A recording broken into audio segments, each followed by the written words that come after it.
Hi, my name is Kelvin Newman and welcome to the Brighton SEO podcast, where we share talks from one of the world's most popular search and marketing conferences. The event started out as a few people meeting in an upstairs room of a pub and is now attended by over 3,000 people from all over the world. This episode is a recording of one of the speakers at a recent event.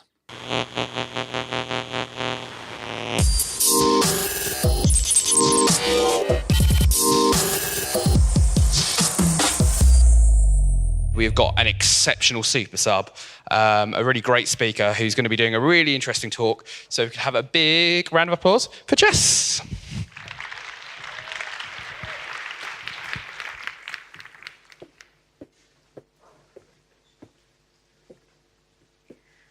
I went viral the other day.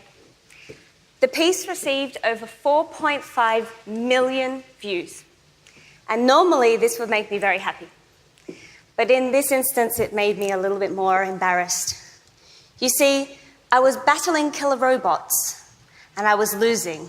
And I know you're all going to laugh, so it's okay. But, well, this happened.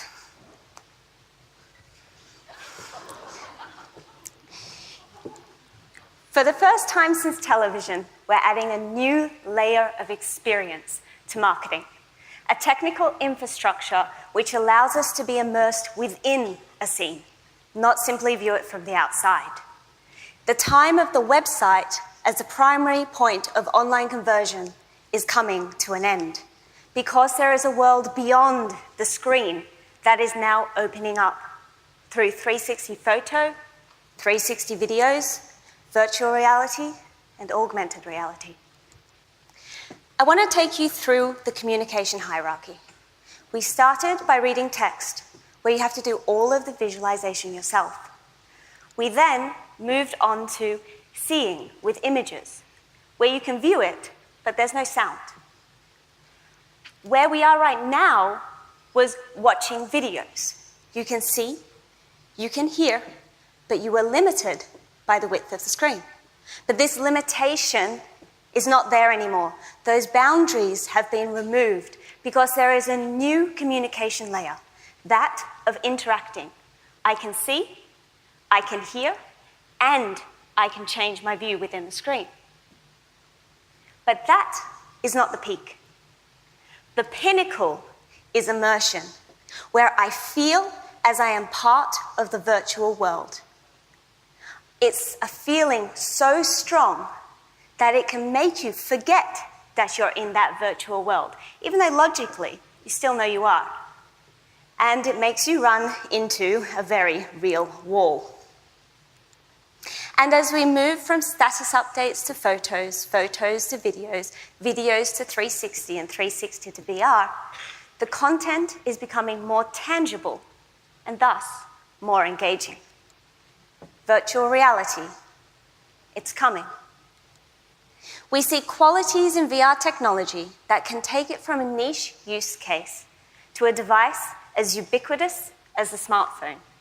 And the reason why there's so much confidence in this technology now is the level of investment that's flown in over the last few years. Google, Facebook, Samsung, Apple, these are big hitting names on the tip of a very, very large investment iceberg. Already, over 1 million hours has been watched on Facebook with the Samsung Gear VR. And it is projected that VR traffic is going to increase 61-fold by 2020. And pioneer brands are already leveraging on this new technology. For example, the New York Times is taking advantage of the immersive capabilities within storytelling. War has driven 30 million people from their homes. How do you get other people to care about that? Well, one way is you send out 1.3 branded Google Cardboards with your Sunday newspaper, and you bring people into the lives of those who have been displaced. You're not watching it on the screen anymore.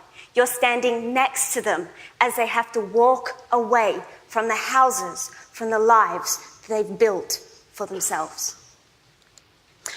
For their efforts in storytelling, the New York Times received over 500,000 downloads of their VR app, making it one of the most quickly adopted apps they'd ever launched. They also received over 1.5 million content views.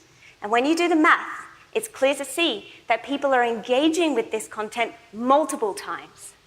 They're sharing it with their family, and they're sharing it with their friends. Because immersive, emotional stories connect with audiences and create strong brand affinity, particularly with the upcoming generations of millennials and Gen Z, establishing New York Times as a publisher to engage with not only now, but also in the future. But what if you don't have a story to tell? What if you're marketing products? Well, then you can do as Merrill did and move beyond product testing to what I call product experience. Remember, it's not our job as marketers to tell people about product features. Leave that to your sales teams. Our job is to show people why they want it. And Merrill, they took this one step further by putting people into a hike like no other. And I want to show you that now. Merrill was launching their newest, most advanced hiking shoe, the Capra. So how do we show people the extreme places this new killer shoe can take them in a new and exciting way? By taking over the Sundance Film Festival with the very first Oculus Rift virtual reality experience that uses motion capture technology, so the user is able to walk around in a virtual world. Welcome to the Dolomites. Once that mist clears, head down the bridge. What you'll be doing is taking a virtual hike in the Dolomites in Italy, and you'll be going across a particularly wobbly rope bridge. Whoa! And then there might be some sort of landslide.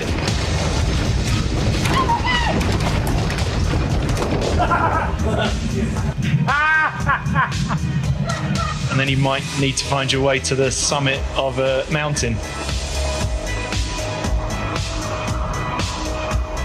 How am I scared in a little hallway, and yet it's unbelievable. It was wild, man. It was wild. Merrill received over 5 minutes dwell time at their exhibition.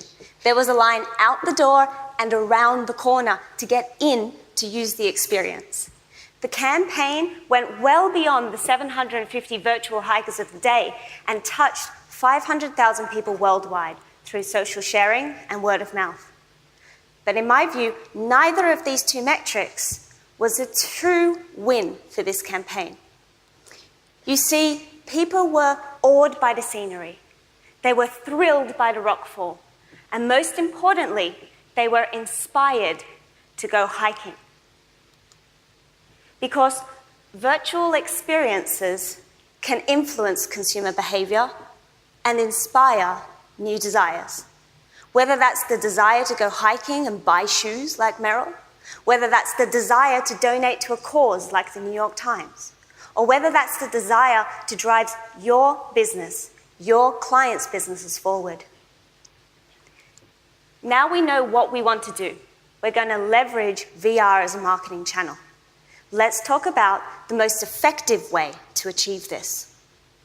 Because sure, it's fun to strap on a headset and be transported to the streets of Paris, or test drive a speed car, or kill robots. But at the end of the day, Merrill and the New York Times are exceptions to the rule. The vast majority of virtual reality experiences at this point in time are completely meaningless. And that's where we step in. Because virtual reality as a marketing channel, in order to be impactful, we must integrate context and provide meaningful and branded experiences. Why? Because 81% of people, 81%, are going to tell their friends about their experience. What do you want them to say? That they were killing robots? Or that because Merrill took them hiking in the Dolomites, they've now bought their hiking shoes? Do not follow the example of brands with more money than sense. Don't go and think, I can get into virtual reality by buying ads. Because I'm really sorry, Adidas, but pre-roll ads don't inspire any emotion in me except annoyance. And Pepsi, interstitials, they're not much better. And minions, generally I think you're cute, but your native billboard ads, they're not triggering any emotion in me. At best, they're a distraction. At worst, they're an annoyance. Let's not make the mistakes of the past. Let's not focus on eyeballs. Marketers who are buying VR ads completely misunderstand the potential of the technology because VR needs an authentic role in the content. For the most part, ads do not evoke emotions. They do not offer a meaningful connection. They do not leave a lasting brand impression. They are a distraction or an annoyance. The intensity of a VR experience can lead to real behavioral change, but only if you do it right. You need to know in advance what you want your audience to think, to feel, and to do after your virtual reality experience is over. And this is why you need to build out virtual reality as a channel. And when we're doing this, there are 3 critical channel building factors: accessibility, scalability, and lifespan. Now, when we apply these 3 factors to Merrill and their VR event, we see that accessibility was limited to the attendees of the Sundance Film Festival. We see that the scalability was limited to that one location. We see that the lifespan was limited to the days that the festival was live. In my view, they reached 750 people physically, 5,000 people socially. And don't get me wrong, this campaign was still a success for the brand. But I feel that by not allowing the experience for those full 500,000, they missed an opportunity. The way that the New York Times approaches it, on the other hand, using virtual reality as a channel through an app, has much better accessibility. I can access the content with any virtual reality headset, as well as the 1.3 million that they sent out. If I didn't have a virtual reality headset, it was okay, because I could access it on my mobile phone. The scalability, thus, was not just for those involved in the campaign who were sent a headset with the Sunday paper, it was global. And the lifespan, well, I can watch that content today, in a month, in a year. It's still relevant for me. But more importantly, what the New York Times did was release it as an app and did continual content updates, releasing this as a series with new stories every month. So follow their best practice example. Ensure that your distribution strategy covers mobile and VR devices, that it's accessible globally, and that it is evergreen. Because for the best return on investment, you're going to want to make sure that you treat VR as a commitment, as a channel, not as a campaign. Because immersion will be the upcoming marketing buzzword. But honestly, right now, the technology is not quite there yet. But honestly, neither are we. And I want to show you that in another video.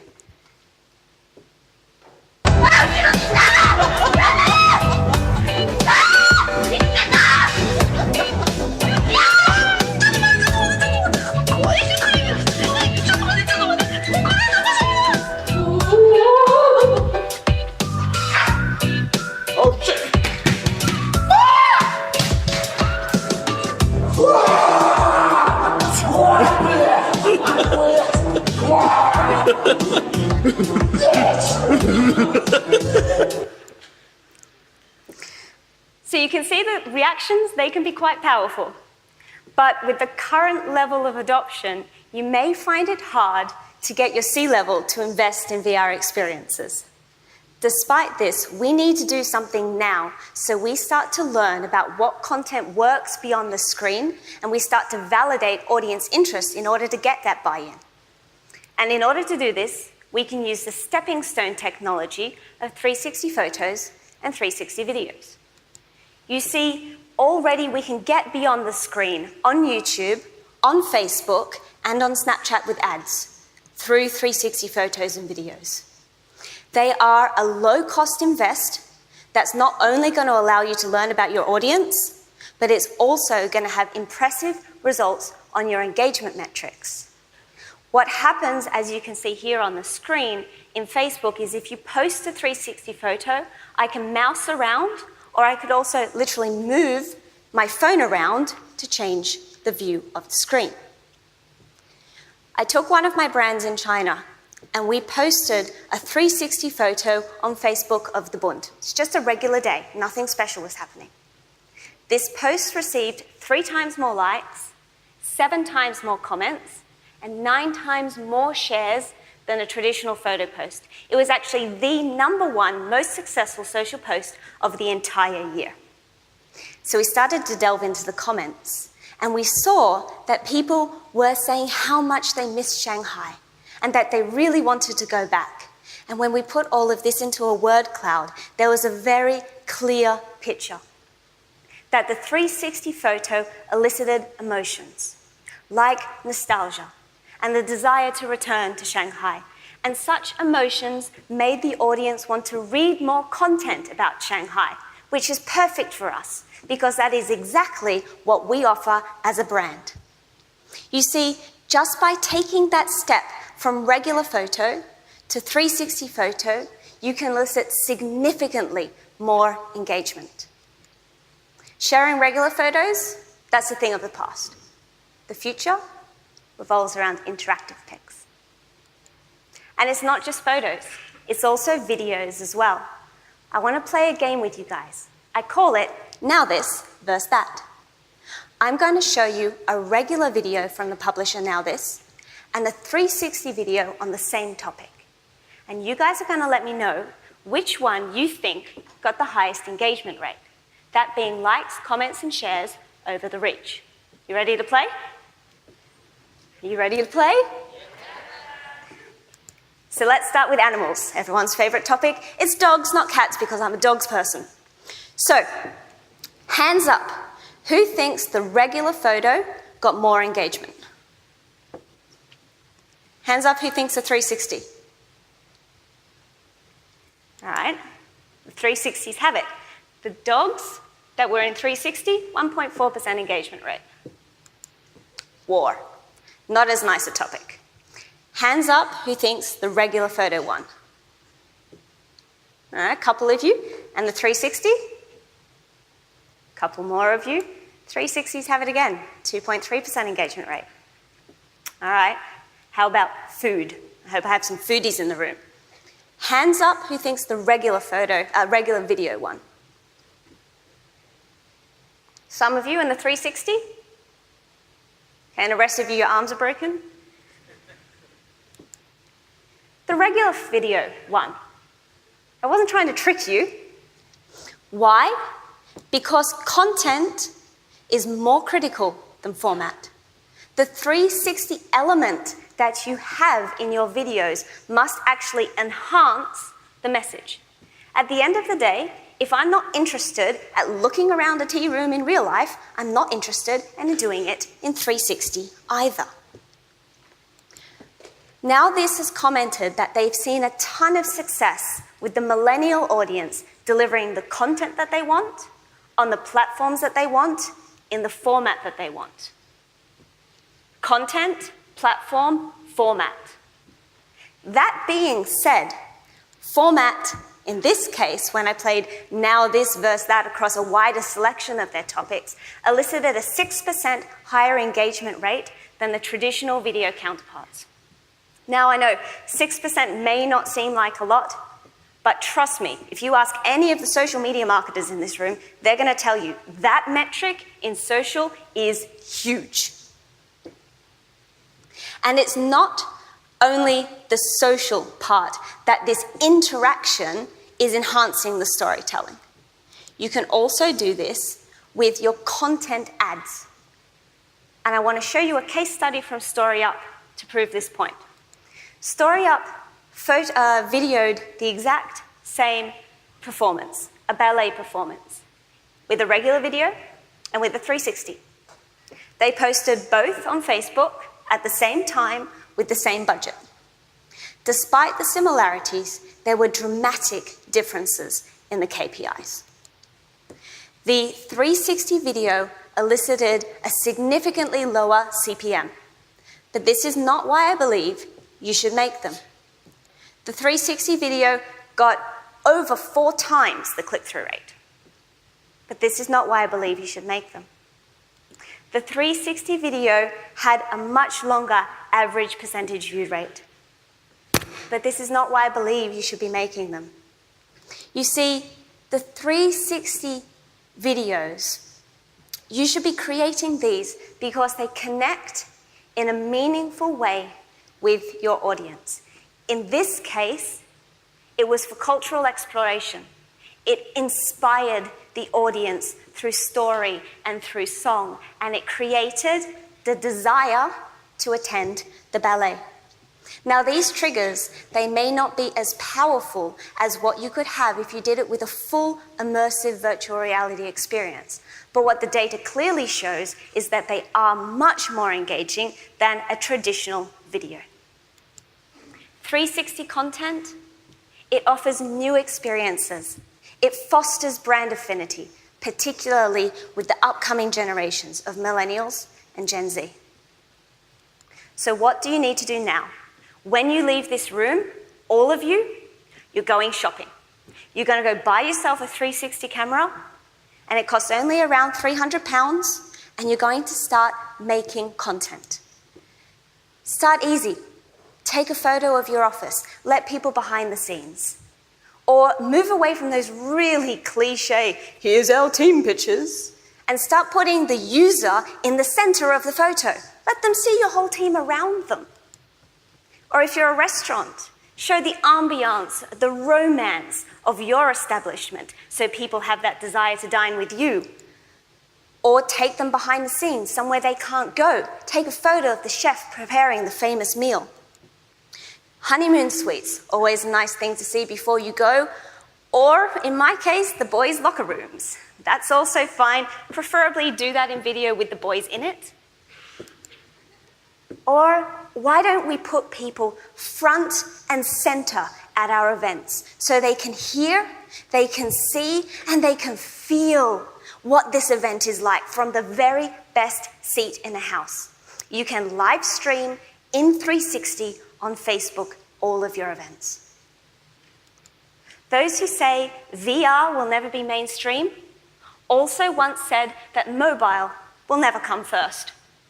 Begin iterating on 360 content now. Immerse your audience in valuable and branded experiences. Because guess what? Your competition's already doing it. Thank you very much. This was originally recorded at a Brighton SEO conference. If you want to listen to more episodes or find out about the conference itself, you can do at brightonseo.com.